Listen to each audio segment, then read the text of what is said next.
দে যাকাত মুর্দা মুসলিমের আজ ভাঙাইতে নিদ যাকাত মুর্দা মুসলিমের আজ ভাঙাইতে নিদ রমজানের ওই রোজার শেষে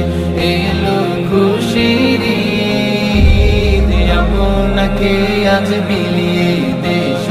আসমানি তাগিদ আজ পড়বি ঈদের নামাজ রে মন সেই গাহে আজ পড়বি ঈদের নামাজ রে মন সেই গাহে যে ময়দানে সব গাজী মুসলিম হয়েছে শহীদ ময়দানে সব গাজী মুসলিম হয়েছে শহীদ।